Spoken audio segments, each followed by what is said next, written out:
Hey girl, I know I'm coming at you. Okay. So there are so many seasons that we go through in life as women, as boys and girls.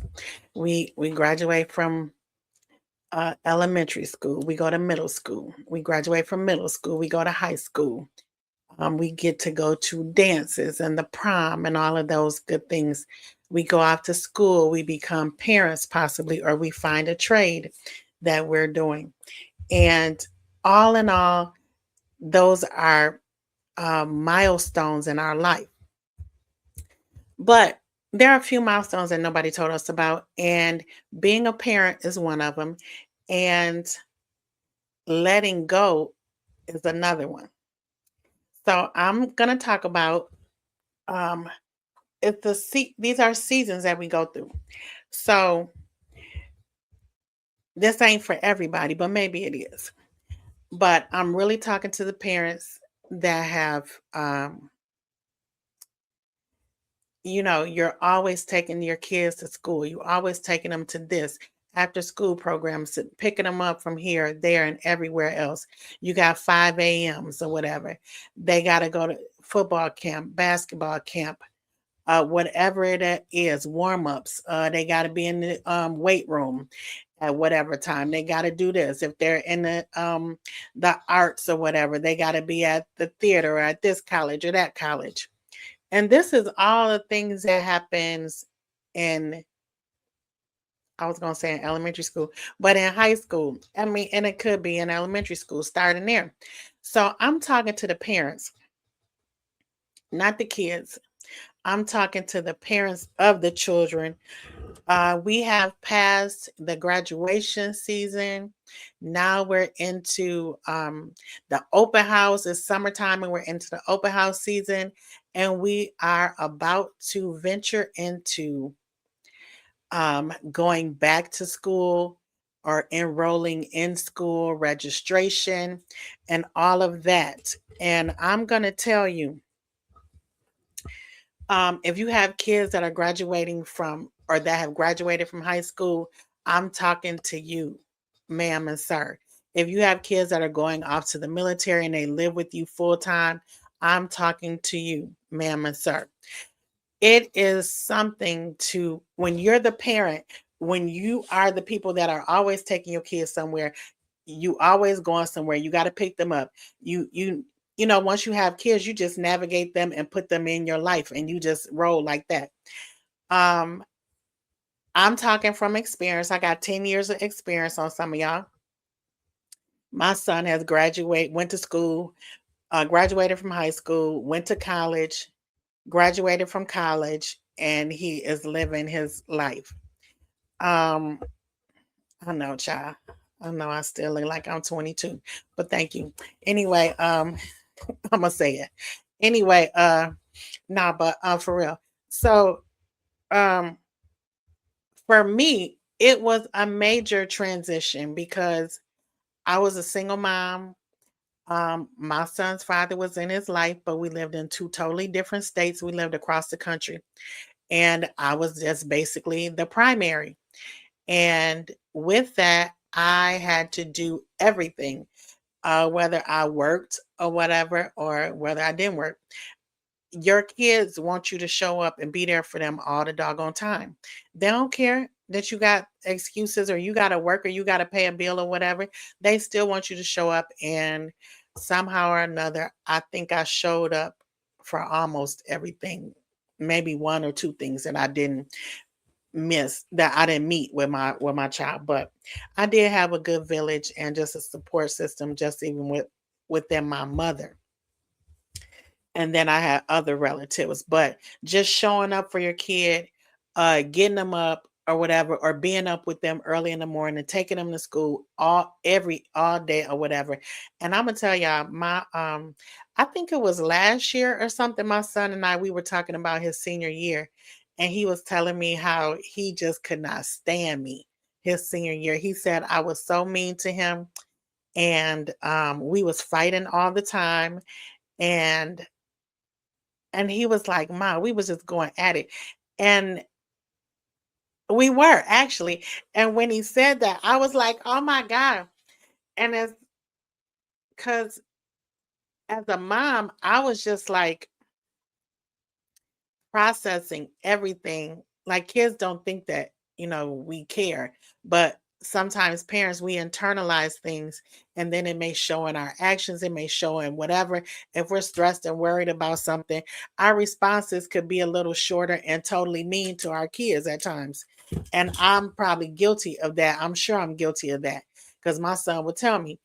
And I'm telling y'all, I love my son to pieces, but I know his ninth grade year because he was smelling himself and he had senior chicks follow after him. Girl, I'd be ready to choke him. And then his senior year. And I think the senior year was like internally, I was like, I had to do so much stuff and wanted to do so much stuff. Um, so he could have a fun senior year. I'm getting all emotional, y'all. Anyway, we're gonna pass that. But I mean, I'm just going past it in my emotions.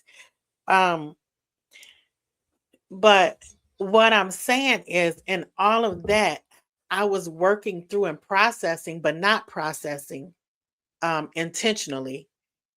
I was unintentionally processing um my fear, my stress, my worry through my actions or my words that senior year. But baby, when my child went down to Jackson State University, nobody told me that I cried and I told him I was losing my best friend or he was my best friend, but I felt like I really lost my best friend.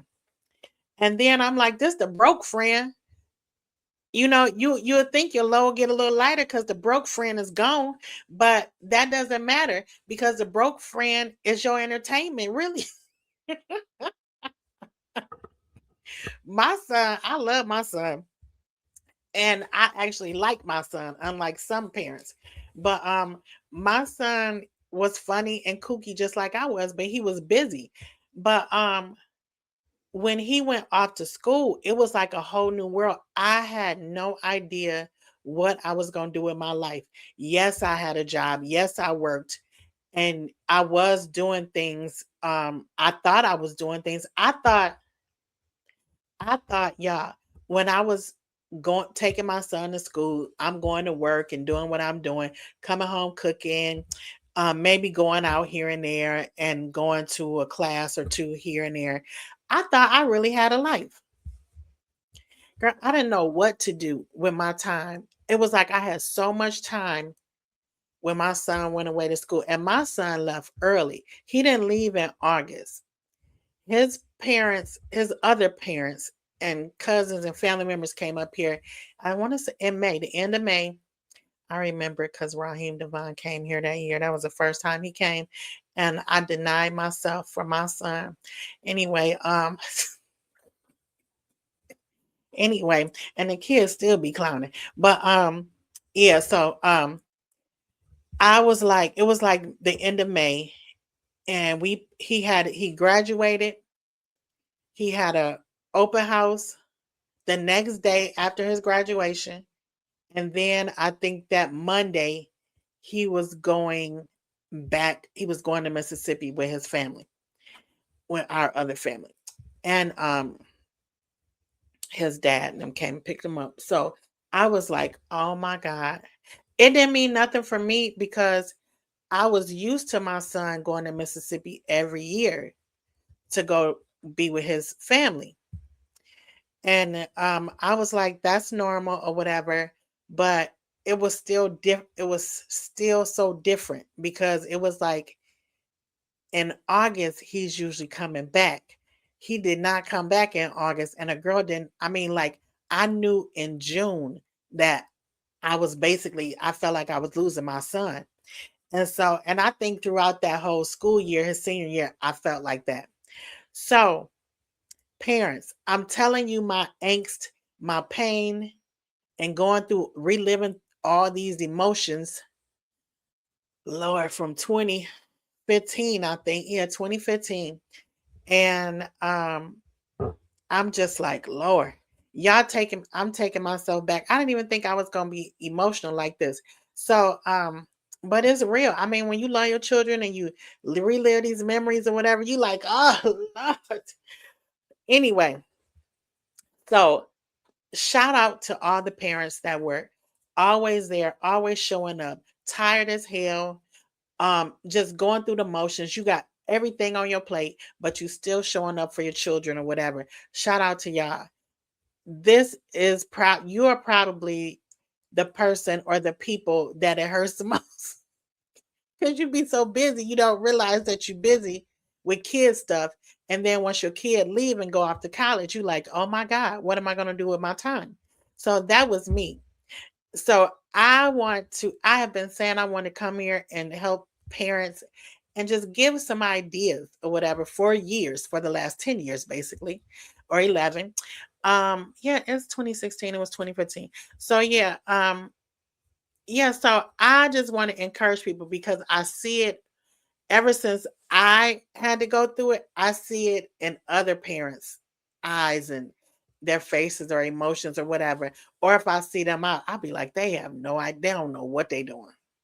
So this ain't for all the sorry part-time parents. And I don't mean part-time. I don't mean sorry in a bad way. I don't want to put part-time and sorry together. So I'm not talking to the part-time parents, but you might feel some too. I'm not talking to the sorry ass parents, the parents that don't that never showed up to none of their kids' games, none of their kids' award ceremony, didn't come up and just check on the kids just to be checking, check on some teachers just to be checking, let them know that you're not the one to play with at the school, and let them know that if they need you, you right there. I'm not talking, I ain't talking, I'm talking to those parents, not the ones that don't want to show up for a damn thing. Parents, you got to get you a life, get you some business, some constructive business. You need to feel or get your hands into something. So, what I've come up with are just some things that I've done in my time. I'll just tell you, my main thing that I did was line dancing. I love to line dance or whatever. Yeah, I guess they call it line, or we call it hustle. I'm from the Midwest. I'm from the dirty, but I've been living here. So this is the Midwest. I grew up with the word hustle. We got to get our hustle on, girl. You got to get your money right and get your dance right, okay? So and dads, this is you too, because y'all be out here moving and shaking too, and you need to fill up your time. So there are dance lessons in your city. Some of them are free in the summertime. Pick somewhere where you can go for free in the summertime if you want to, or there are some classes in your area. They have classes in my area, out in the parks, everywhere, and those are free. And then we have classes that are just you pay for. And I'm in a wonderful class and I really like it. And yes, and keep following and maybe you'll see. So you can do line dancing, bike riding. There are many trails in your city wherever you are, or you can find a trail outside the city or whatever. There are some city parks that may have some trails. Go bike riding, get outside. I remember I'm trying to think. My son graduated from college the end of 2019 and then we went into the pandemic.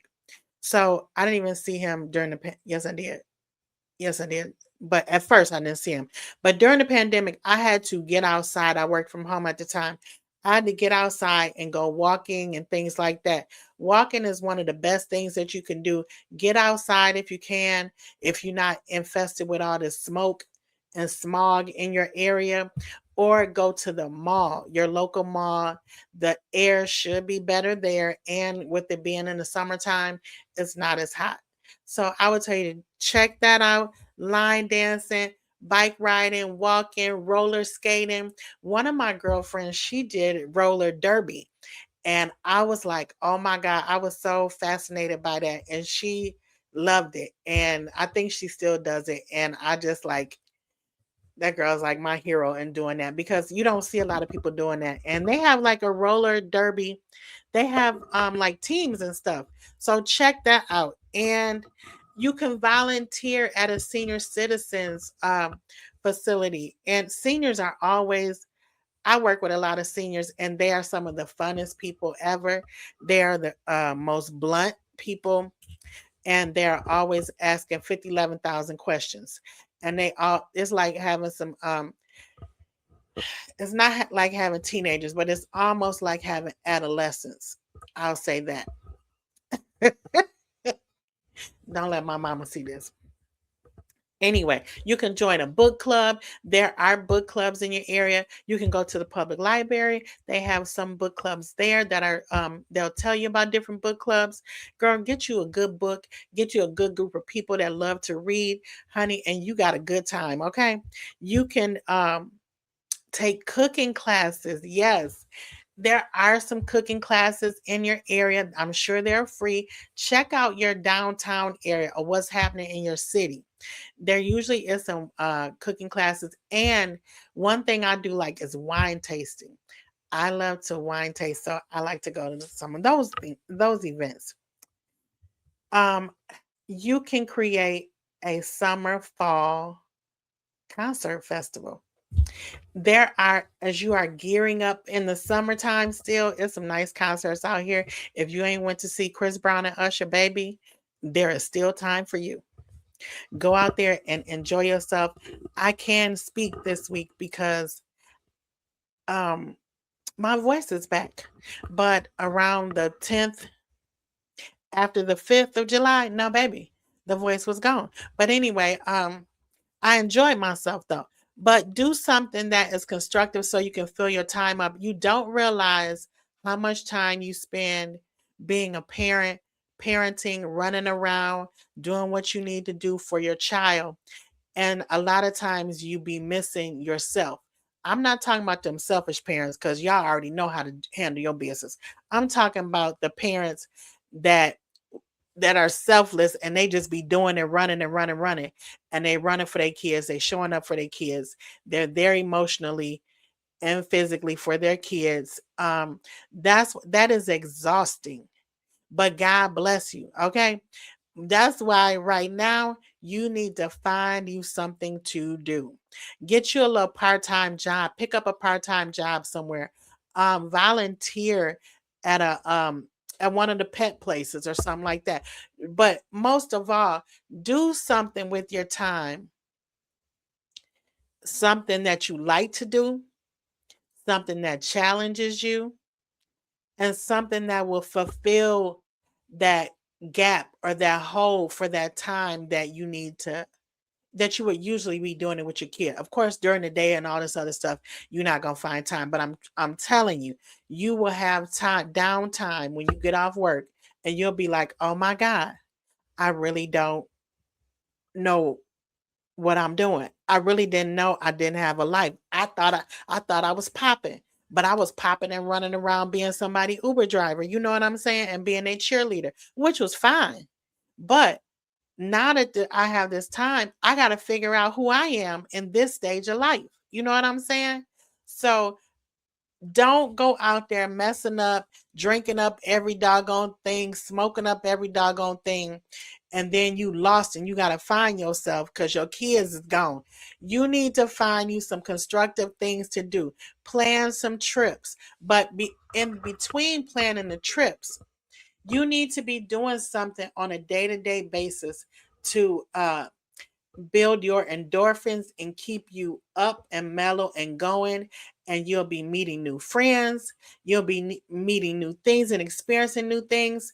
But I'm telling you, parents, get you a life, baby, because them kids go off to school, they go off to the military, they go off in the world and find their own trade, and they will leave your butt behind.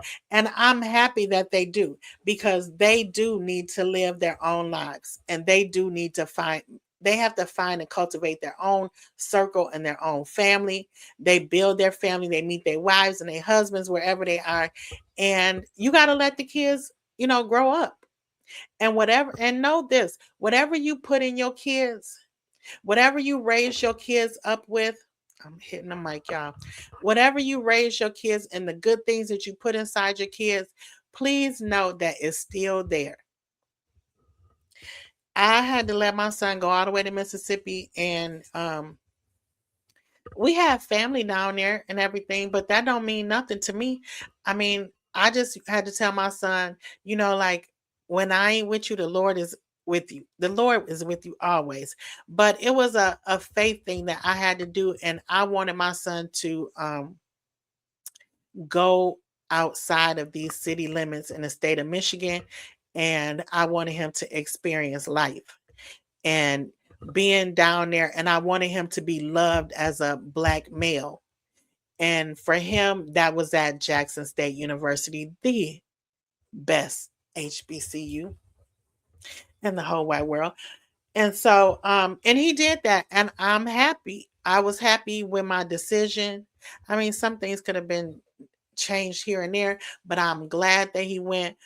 But I always remember that summer and that first year he went to school. Oh, I would cry. I would cry. And then I went and asked my mama, and I'm talking to my mama about this.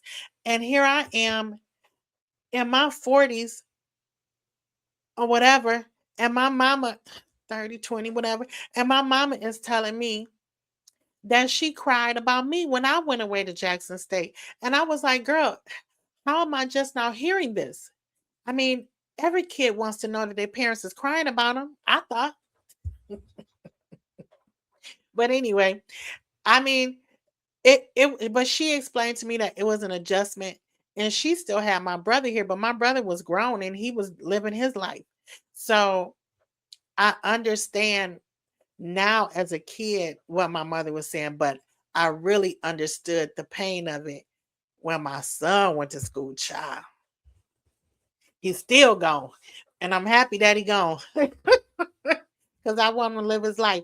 But for real though, it is an adjustment, parents, that you have to make, and that you have to realize that these are stages in your life. Go to the homecoming if you can. Go to the things at your kids' college, and when it's family day or whatever, or homecoming or whatever, or show up and try to get down there wherever they are and support your kids and let them be where they are in their space, and you just cheer them on. But know that while they're doing that, you got to find you too and find a life for yourself. And that's all I wanted to say. But yeah. So this is for all the empty nesters. Don't worry, honey. You're going to find you something to do, and you are going to reinvent yourself, and you are going to find a new you somewhere along the lines, and you'll figure out that that girl was always here. So until next time, y'all, I will see y'all real soon. Stay blessed. And don't forget to find you something to do. I just got done line dancing myself. So a girl is tired. I'm about to go rest it up and ice it up. And I will holler at you later. Peace out.